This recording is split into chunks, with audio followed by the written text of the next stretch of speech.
Hello friends, delicious destiny के part 13 में आपका स्वागत है। यूजे की मॉम कुंजिन को देखते ही गुस्से में कहती हैं कि तुम इस बाहरी को यहाँ क्यों लेकर आए हो। यूजे कहता है ये बाहरी नहीं है, ये डैड का बेटा है। ये सुनकर कुंजिन शॉक्ड होता है। कुंजिन को पता चल जाता है कि मिस्टर ली ही उसके डैड हैं। यूजे की मॉम बहुत ज्यादा दुखी रहती हैं। वो कुंजिन को ब्लेम देती हैं कि तुम्हारी मॉम और तुम्हारी वजह से ही ये सब हुआ है। तुम्हारी मॉम ने ये सब जानबूझकर किया है। वो कहती है कि तुम पैसा लेने के चक्कर में ही यहाँ पर आए हो। कुंजिन दुखी होता है और कहता है कि नहीं, ऐसा नहीं है, मैं तो बस अपने डैड से मिलने के लिए उनकी तलाश में यहाँ पर आया था। कुंजिन बहुत ज्यादा दुखी होता है कि मिस्टर ली उसके डैड हैं और वो ऐसे हैं। वो कहता है मेरी मॉम ने आपका जिंदगी भर इंतजार किया, लेकिन आप उस लायक नहीं हैं। तो आगे यूजे और कुंजिन साथ में ड्रिंक करते हैं। यूजे अपनी मॉम की बातों के लिए कुंजिन से माफी मांगता है। वो उसे अपने बड़े भाई के रूप में एक्सेप्ट कर लेता है। तो कुंजिन भी यूजे और जियामिंग को मिलाना चाहता है। जब कुंजिन को वापस ड्रॉप करने के लिए यूजे आता है तो कुंजिन जियामिंग और यूजे से कहता है कि तुम दोनों ही एक दूसरे से प्यार करते हो, तो एक दूसरे से अलग क्यों हो। वो उनको सब कुछ शॉर्ट आउट करने के लिए कहता है। यूजे और जियामिंग दोनों ही काफी इमोशनल रहते हैं। यूजे जियामिंग को हक करता है और कहता है कि आखिर हम दोनों इस तरीके से अलग क्यों हो गए हैं, ऐसा क्यों हुआ है।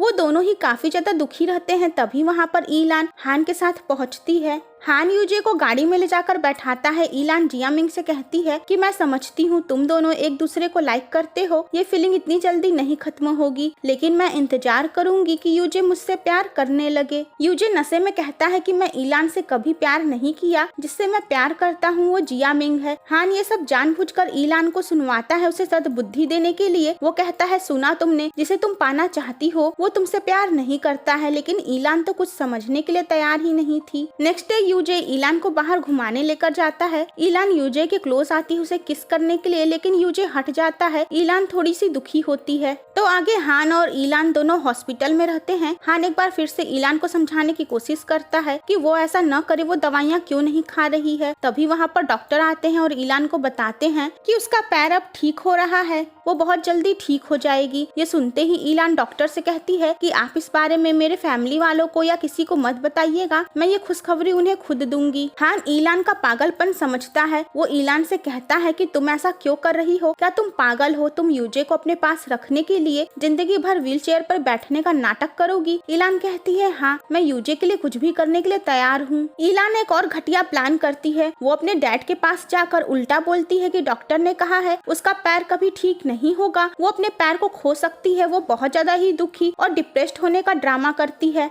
ईलान के डैड दूसरे दिन पहुंचते हैं यूजे के पास। वो उससे रिक्वेस्ट करने लगते हैं कि बेटा मेरी बेटी से शादी कर लो। वो उसे रिंग देते हैं। वो कहते हैं कि इस समय बस तुम ही मेरी बेटी को निराशा से निकाल सकते हो। वो उसे बताते हैं कि ईलान की हालत और भी ज्यादा खराब हो रही है। यूजे कहता है कि ठीक है, मैं उसका हमेशा ख्याल रखूंगा, लेकिन मैं उससे शादी नहीं कर सकता हूँ। ये मेरे लिए और ईलान के लिए, हम दोनों के लिए ही गलत होगा। फ्रेंड्स, ईलान का एक जबरदस्त बैकअप प्लान भी था। वो सुसाइड करने का ड्रामा करती है। वहाँ पर ईलान का भाई, उसके डैड यूसी और यूजे भी पहुँचते हैं। वो सब उसे सुसाइड करने से रोकते हैं। वो कहती है कि अब मेरी जिंदगी में कुछ भी नहीं बचा है। उसके डैड कह देते हैं कि यूजे तुमसे शादी करने के लिए तैयार हो गया है। यूजे शॉक्ड होता है, यूसी भी, लेकिन ईलान कहती है कि आप जबरदस्ती ऐसा नहीं कर सकते हैं। वो मरने जाती है, लेकिन यूजे उसे बचा लेता है और सिचुएशन के आगे मजबूर होकर यूजे भी मान जाता है और कह देता है कि मैं तुमसे शादी करने के लिए तैयार हूँ। यूजे ईलान के डैड से रिंग लेकर उसे ईलान को पहनाता है। तभी वहाँ हान पहुँचता है, जिसे देर हो गई थी, और वैसे भी कोई फर्क पड़ता नहीं, अगर वो जल्दी आता उसका दिल भी टूट जाता है। इधर जियामिंग को भी ईलान का मैसेज मिलता है कि वो और यूजे मैरिज कर रहे हैं। जियामिंग बहुत ज्यादा दुखी होती है।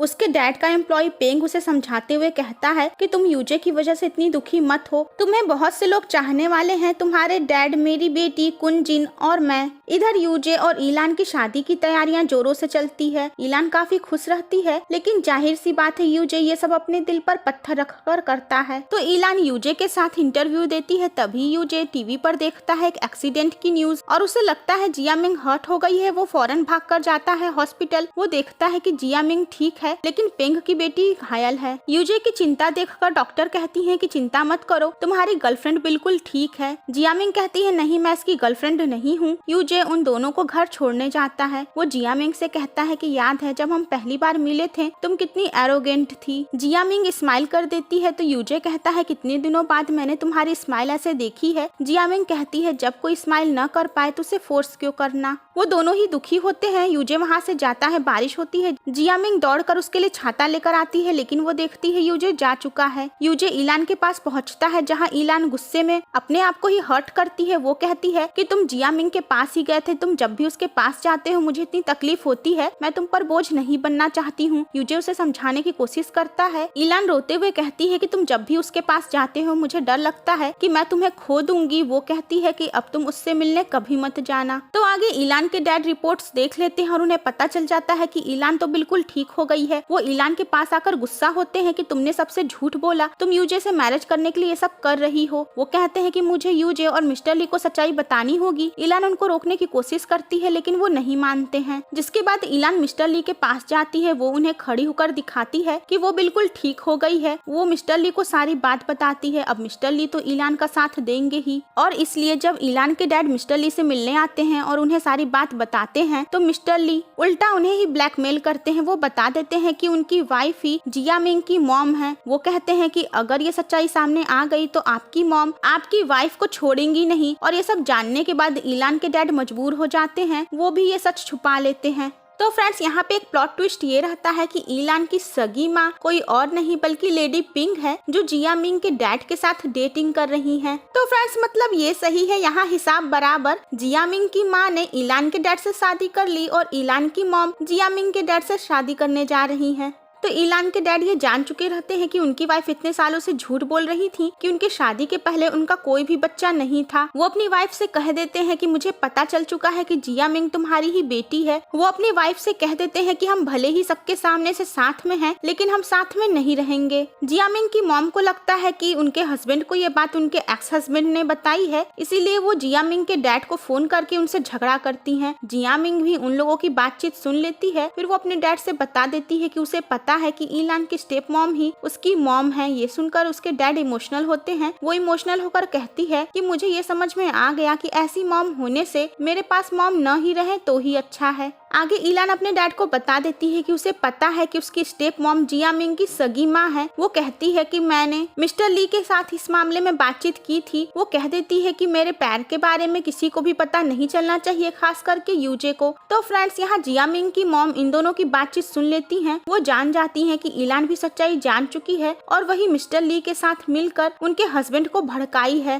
तो बस जो मॉम अपनी सगी बेटी की नहीं हो सकती वो सौतेली की क्या होंगी। तो वो भी एक गेम प्लान करती हैं। वो ईलान से बदला लेना चाहती हैं। वो यूजे से कहती हैं कि हमें ईलान के पैरों का एक बार फिर से जांच अच्छे से करवा लेना चाहिए, ये अच्छा रहेगा। वो ईलान को लेकर हॉस्पिटल में जाती हैं जहां यूजे भी आता है। ईलान को जब पता चलता है कि वो सब उसके पैरों की जांच करवाने वाले हैं तो वो घबरा जाती है। ईलान जान जाती है कि ये उसकी स्टेप मॉम की चाल है यूजे के सामने उसकी सच्चाई लाने का। अब इसके पास तो तिगड़म लगाने वाला दिमाग है जो राजधानी एक्सप्रेस से भी ज्यादा तेज चलता है। तो बस वो खुद को सीढ़ियों से गिरा लेती है, अपने आप को हर्ट करके जीत जाती है, जिसके बाद उसकी जांच नहीं होती है। बस अभी जो चोट लगी रहती है उसी का इलाज होता है। घर आने के बाद ईलान की दादी उसकी स्टेप मॉम की अच्छी क्लास लगाती हैं और उनको खूब खरी खोटी सुनाती हैं कि तुमने ईलान का ढंग से ख्याल नहीं रखा और वो गिर गई। हान को जब ये बात पता चलती है कि ईलान ने खुद को एक बार फिर से हर्ट कर लिया है तो वो उसके ऊपर नाराज होता है। इधर यूजे जियामिंग की हर तरीके से हेल्प करना चाहता है। वो एक आदमी के जरिए जियामिंग के रेस्टोरेंट से ढेर सारे बंस खरीदवाता है ताकि जियामिंग को थोड़ा सपोर्ट मिल सके।